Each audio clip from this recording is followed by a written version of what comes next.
잘 나오니? 네. 아프지 말자. 아프지 말자. 다음 주에 오고. 자, 지난주에 했던 거 잠깐 빠르게 한번 교재를 통해 가지고 빠르게 한번 보도록 할게요. 교재를 보면 민준아 맨 앞에부터 시작할 거거든. 그러니까 네가 나중에 교재 받아서 여기 맨 앞부분, 우리 교재 스크린 교재 맨 앞부분을 보면 된단다. 그리고 화면이 좀 멀리서 잘 안 보일 테니까 화면이 이렇게 하면 좀 커질 거야.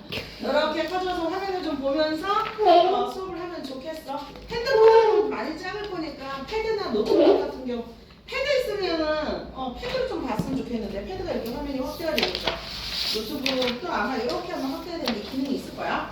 자, 지난번에 훈민정음의 제자 원리에 대해서 얘기를 했었었죠. 제자 원리라고 하는 것은 뭐라고 그랬죠? 제가 뭔다라고 뭐라고 그랬지? 만든다. 자가 뭐죠? 글자. 그러니까 글자를 만든 원리라고 얘기했어요. 자, 제자 원리는 초성을 만드는 제자 원리에서는 가장 중요한 것은 무슨 원리? 상형의 원리. 상형이라고 하는 것은 뭐라고 그랬죠? 모양을 본떠서 만들었다. 모양을 본뜨는 게 상형이었어. 자, 그러면은 처음에 초성, 즉 자음에 해당되는 것은 무엇을 상형했죠? 발음 기관을 상형했다. 이 말이 너무나도 중요한 말이다. 그래서 발음 기관을 본떠서 무엇을 만들었죠? 대표 글자, 우리 애들 말해볼까? 뭐를 만들었죠? 대표 글자 몇 개? 5개. 그치? 민준이도 화면 보면서 대답을 해야 돼요. 집에서 5개. 그러면서 그 5개가 뭐죠? 그냥 무서워를 만들었죠. 그쵸? 그 5개를 만든 다음에 이 상형 다음에 뭐를 했죠? 이 기본 글자에다가 획을 더하는 무엇을 했죠? 가획을 했죠. 그러면 기억에서 획을 더하니까 이렇게 되었었죠. 그쵸? 니은에서 획을 더하는 거 다들 써보시면은 이렇게 쓸 줄도 아셔야 돼. 획을 더하는 걸 이렇게 획을 2번씩 더할 수도 있고 한 번 더하고 2번 더해서 가획자로 만들었고, 획을 더하는 방식이 아닌 무슨 글자? 이체자로서 뭐를 만들지? 이름이 뭔지 아셔야 돼. 이름 뭐예요 이거? 반치음. 그리고 얘는 뭐죠? 반설음. 그리고 얘 뭐죠? 이렇게 동그라미가 이렇게 올라왔어요. 얘하고 달라요. 얘가 뭐죠? 이응을 만들었다. 그런데 발음기관에 못 넣었는데 얘를 뭐라 그러지? 발음기관에서 정확하게 뭐라고 말했죠? 혀 뿌리가 목구멍을 막는 모양. 그래서 혀 뿌리가 목구멍을 막았고 위치가 발음되는 위치가 어디예요? 어금니죠. 그래서 얘는 어금니 아자를 써서 무슨 음이라고 그래요? 아음이라고 얘기를 해요. 그러니까 요거까지도 아셔야 돼요. 혀 뿌리가 목구멍을 막는 모양을 본떴다. 이게 상형이니까 본떴다 라는 말을 했어야 되겠고, 자, 혀소리는 설음인데 자, 모양을 본떴는데 어떤 모양을 본뜬 거죠?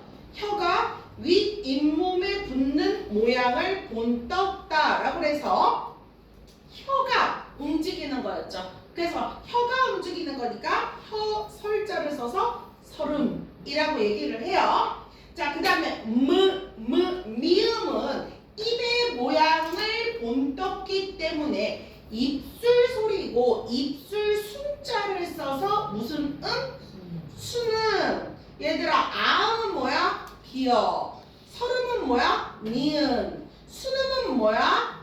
미음. 이렇게 대답할 수 있어야 돼요. 어디서 나는 소리니?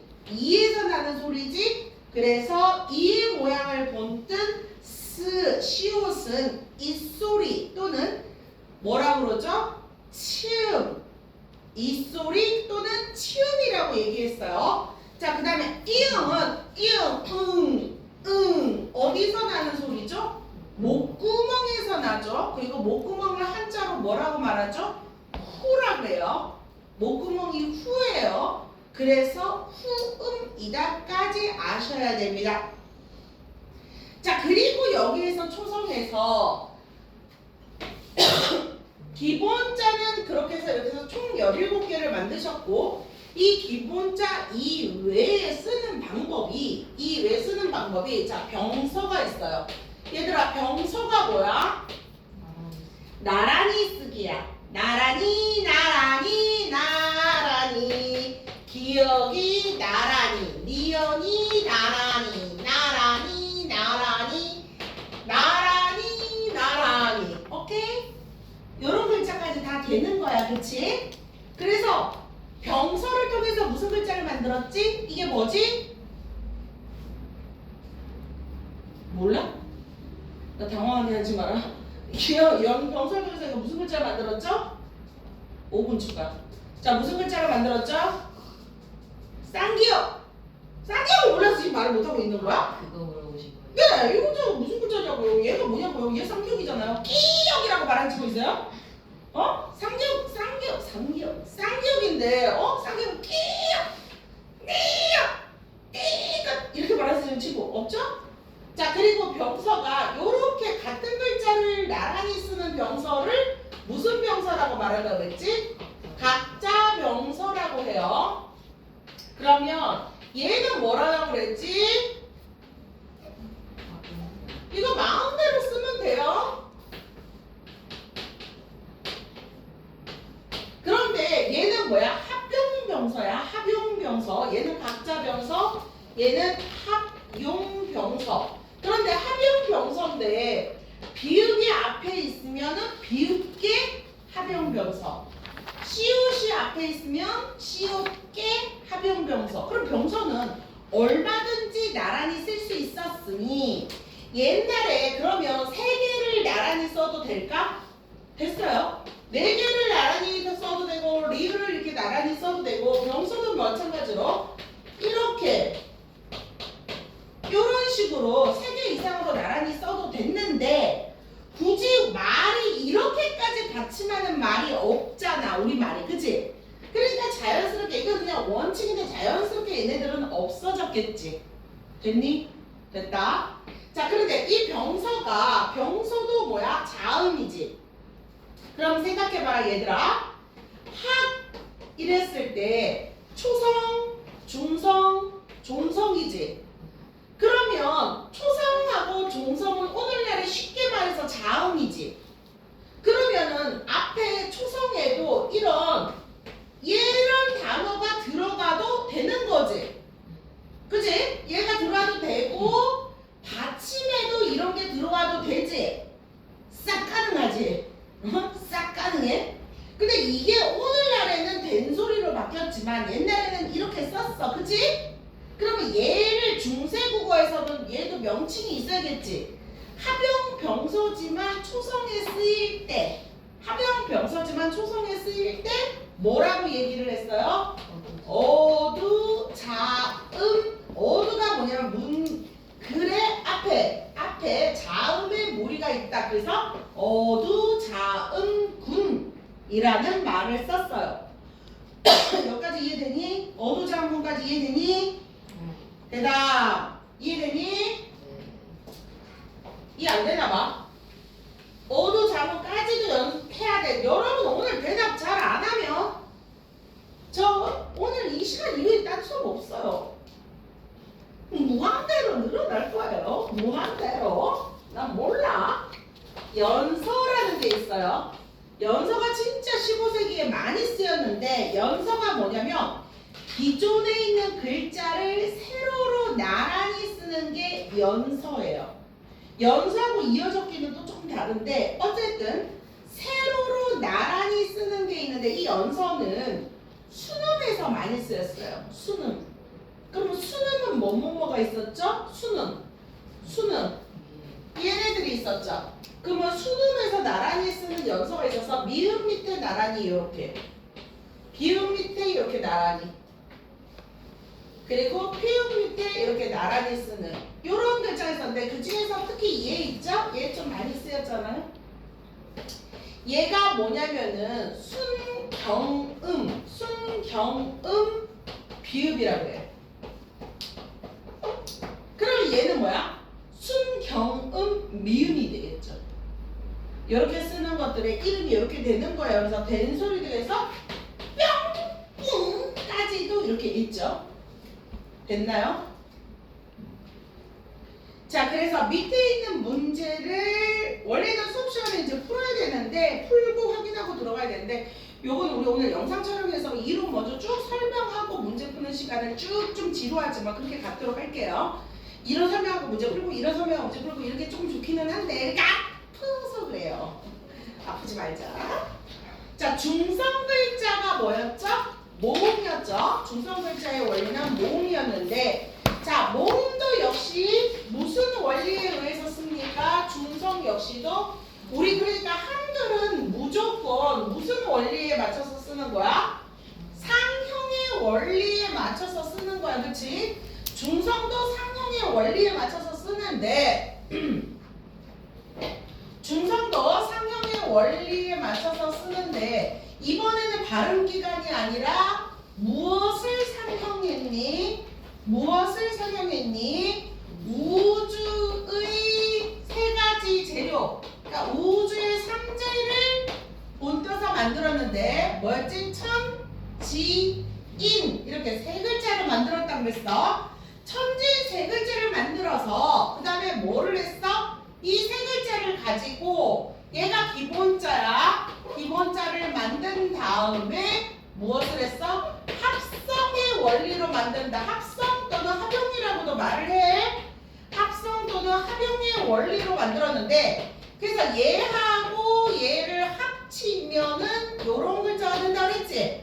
이게 오늘날의 이 글자야. 그치? 하나가 튀어나왔기 때문에 얘를 뭐라 그래? 초출이라고 한다. 그러면 이렇게 하나가 튀어나오는 게 오가 있고 우가 있고 자 왼쪽에 아래하고 그 다음에 또 아래하고 뭐를 맞춰? 얘하고 합쳐.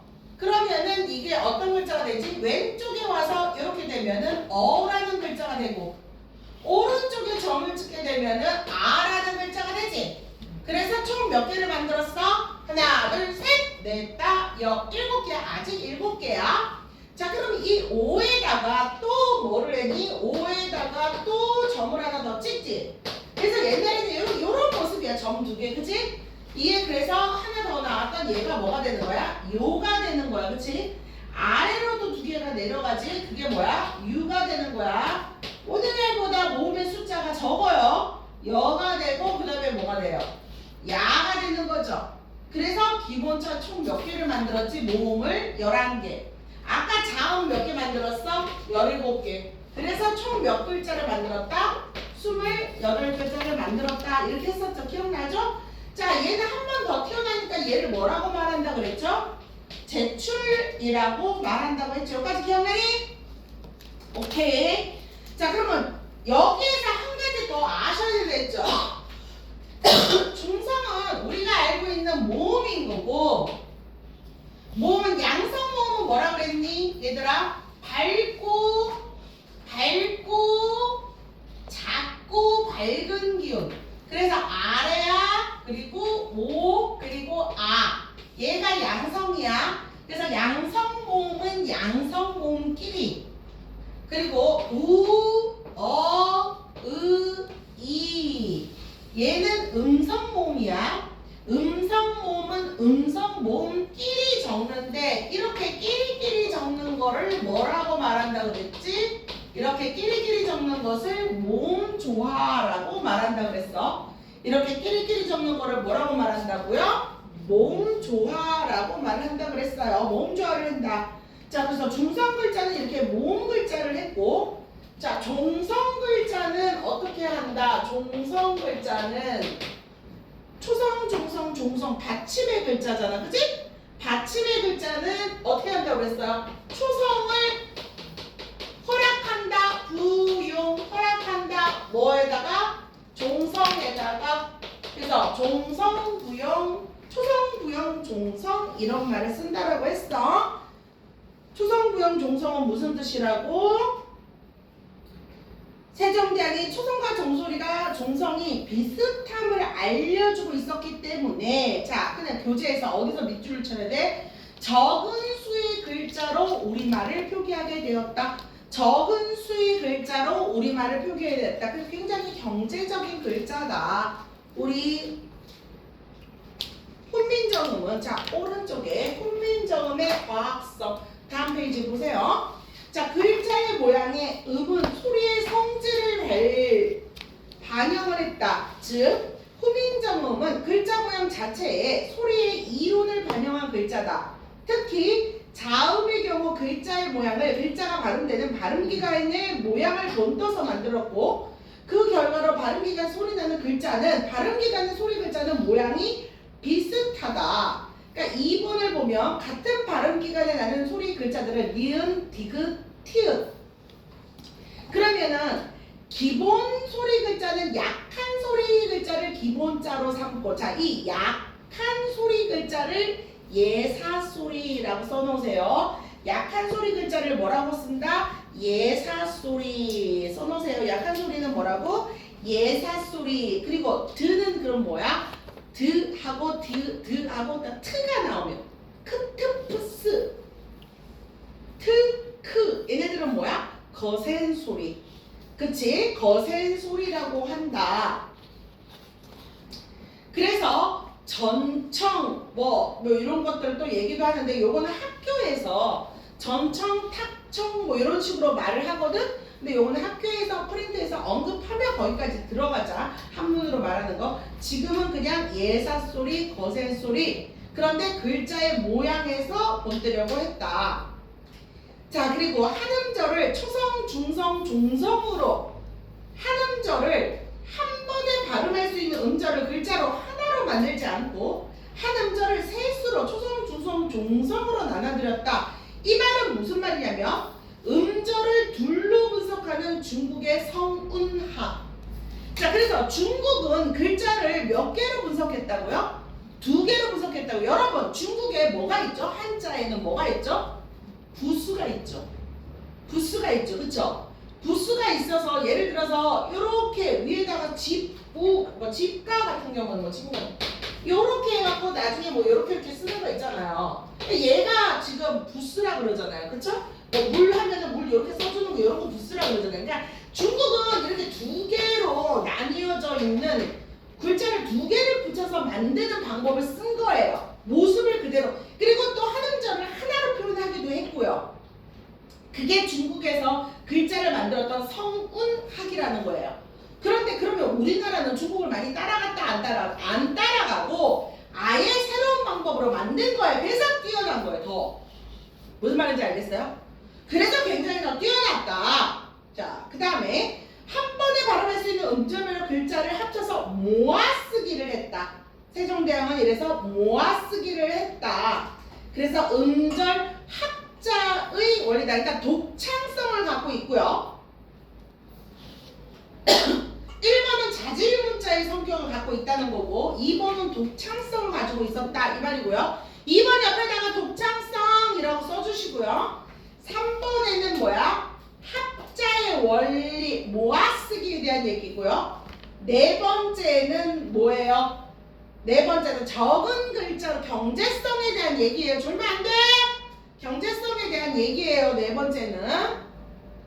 자, 그 다음에 방점. 자, 초성, 중성, 종성, 제자 원리는 다 끝났고 특성에 대해서 다 끝났고 이번에는 방점에 대해서 얘기를 해볼게. 아가야, 방점은 뭐를 방점이라고 한다 그랬니 얘들아?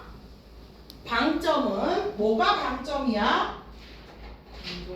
성조를 표시하기 위한 거였다 그랬지? 그러면 우리의 성조는 뭐가 있었어? 가장 낮은 소리 평성.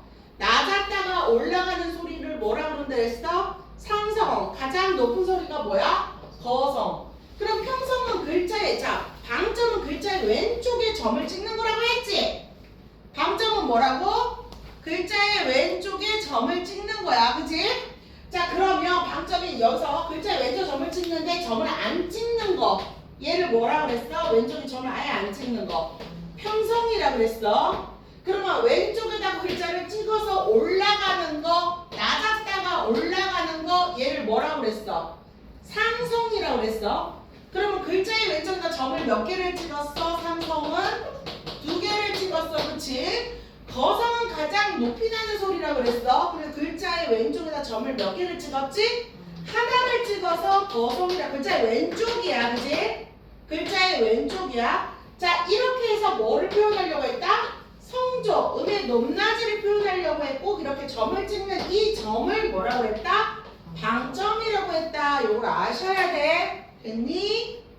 자, 여기까지가 제자 원리가 되겠고, 자, 이제 오늘 배워야 되는 되게 중요한 것 중에 하나가 나옵니다. 이제 이어적기, 받침의 표기, 띄어쓰기에 대한 말들이 나오는데, 자, 이어적기는 훈민정음 창제 이후의 기본적인 표기 원리는, 자, 기본적인 표기 원리, 이거는 적는 방법에 대한 얘기야. 표기법의 동그라미. 표기 방법은 뭐였어? 이어적기였다. 그러니까 단어의 소리가 아닌 뜻을 밝혀서 형태를 고정해서 하는 것이 현대의 맞춤법이지. 얘들아, 칠판 좀 봐볼래? 그러면 현대의 맞춤법은 무엇을 적는 거야? 소리 나는 대로 적되 어법에 맞도록 함을 원칙으로 한다. 이거거든? 그럼 현대 표기법은 첫 번째 소리 나는 대로 적는다. 두 번째는 어법에 맞도록 한다. 이게 맞춤법이에요, 현대. 무슨 말이냐? 소리 나는 대로 적는다. 그러면 하늘, 얘는 뭘로 적은 거야? 하늘은 소리 나는 대로 적은 거지. 그래서 1번이야. 자, 그러면 꽃이는 어떻게 적은 거니? 소리 나는 대로 쓴 거니? 어법에 맞춘 거니? 꽃이는 얘는 어법에 맞춘 거지. 그러니까 2번이야. 이게 오늘날의 맞춤법이야. 그럼 이건 중세국어 때는 어법에 맞춘다라는 게 있어, 없어? 없어. 그러면 모든 것들을 다 어떻게 썼어? 소리 나는 대로 썼지. 그러면은 이거를 중세국어로 써보자. 그럼 얘를 어떻게 써야 돼? 시, 요게 중세국어야. 그러니까 얘가 여기로 넘어갔지. 이 음은 음의 값이 있어, 없어? 없으니까 그냥 넘어간 거야. 그래서 이렇게 적는 게 무슨 적기야? 이어적기야. 잘 기억해야 돼. 이어적기 잘 기억해야 돼. 중세국어의 특징은 그러니까 뭐야? 이어적기인 거야. 됐니? 중세국어의 특징은 이어적기. 자, 이어적기가 있고, 자, 그리고 참고로 이 이어적기가 나중에 끊어적기, 거듭적기 이렇게도 나오는데, 끊어적기가 거기 예시들 봐봐. 끊어적기가 여러분이 알고 있는 현대의 요즘 우리가 쓰는 거, 즉 어법에 맞도록 쓰게 한다라는 2번이 있지. 여기에 해당되는 게 끊어적기야. 그러니까 꽃이 이렇게 쓰는 게 끊어적기야. 무슨 말인지 이해됐지? 자, 거듭적기 하나만 더 얘기해줄게. 17세기에 잠깐 나왔다 사라졌는데 꽃 이렇게 썼어. 그럼 얘는 뭐야? 여기에도 있고 그 다음에 뭐다? 여기에도 있지. 이게 거듭적기야. 거듭적기 알겠니? 그러니까 중세국어에는 기본적으로는 그냥 넘어가는 무슨 적기를 많이 썼어? 이어적기. 그러니까 여러분의 시험 범위에 들어가는 거는 출판사에서 따라 다른데 보통은 요즘은 개정된 출판사가 15세기만 다뤄요. 그래서 학교 시험 문제에서 15세기만 다루면 이어적기만 있어요. 잘 기억해도. 그러니까 세종어제 훈민정음 쌤 외우게 있잖아요. 걔는 이어적기만 있어요. 자, 그런데 간혹 많이 쓰이지 않는 교과서를 학교에서 선택한 경우, 그런 경우에 16세기가 실려있는 교과서가 하나가 있어. 동아출판사. 걔를 쓰면은 16세기를 알아야 되니까 이어적기 말고 끊어적기, 거듭적기를 알아야 되는 수도 있어. 자, 교과서에 따라서 범위가 달라진다. 자, 또 한 가지 더. 학교의 교과서는 15세기만 있어. 이건 똑같아. 근데 학교 선생님이 막 의욕이 과다해. 학교 선생님이 의욕이 과다해서 나랑 눈 마주쳐. 너 나랑 눈 마주쳐야, 나랑 눈 마주쳐야 안 졸아. 졸더라도 나한테 무한을 당하지. 나랑 계속 눈 마주쳐야 돼. 너 나랑 눈 안 마주치는 순간에 뭐 어떡해. 너 평일에 내가 무슨 일이 있어. 너 보충하든지 할 거야. 좋아. 그래, 이쁜 눈 보여주라고. 눈 마주쳐하면서 내가 까먹잖아!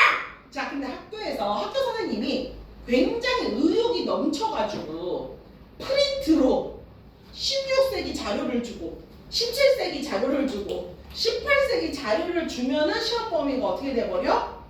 늘어나. 뭐 그때 되면 끊어적기를 다 알아야 되는 거야. 거듭적기를.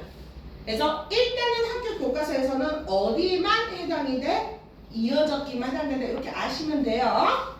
나중에 학교 프린트 되면 그대로 또 좀 설명해 드릴게요. 자, 받침의 표기. 받침의 표기는, 자, 이거 되게 또 중요한 거 하나 나왔어요. 중세국어 시기에는 8종 성법, 근대국어에서는 7종 성법. 그러면 여러분은 뭐만 알면 돼? 중세국어만 들어가죠. 훈민정음만 들어가죠. 그러니까 몇 종 성법을 알면 되게요? 알면 되게요라니? 알면 되세요? 8종 성법만 아시면 돼요. 무슨 말인지 알겠어요? 8종 성법이 그럼 뭐냐? 자, 세종대왕은 처음에 한글을 만들 때 뭘로 만드셨어? 종성, 부영, 초성이라고 그랬지? 그러니까 받침에 처음에 한글을 만들 때에는 모든 받침에 뭐가 올 수 있어? 예를 들어 이렇게 얘도 와도 되고 얘도 와도 되고 얘도 와도 되고 막 다 이렇게 받침을 오게끔 만들었어. 여기까지 이해되지? 근데 우리가 시험 범위에 들어가는 훈민정음 해례본을 배우잖아. 그치? 언해본을 배우잖아. 근데 훈민정음 언해본은 언제 쓰인 거냐면 제가 지난번에 여러분한테 외우라고 한 거예요. 걔가 시험 범위 들어가요. 근데 걔가 언제 쓰인 거냐면 세조시대 때 쓰였어. 그러면 세조시대면은 얼마나 시간이 흘렀어? 100년이 흘러버렸지. 그러니까 100년 동안 흐르는 동안에 솔직히 국어에 뭐 문법 학자가 있어서 국어의 받침은 이렇게 써야 합니다 뭐 이런 얘기를 하는 사람이 없을 거 아니야. 일반 백성들이 자기네들 편하게 썼지. 그러면 우리가 음절의 끝소리 규칙에서도 알았지만 얘네들도 다 나중에 시간이 지나니까 얘도 발음이 어떻게 되더라는 거야. 그러니까 비읍 아니면 그치? 같은 경우도 오늘날은 디귿이잖아. 근데 옛날에는 요거를 썼다.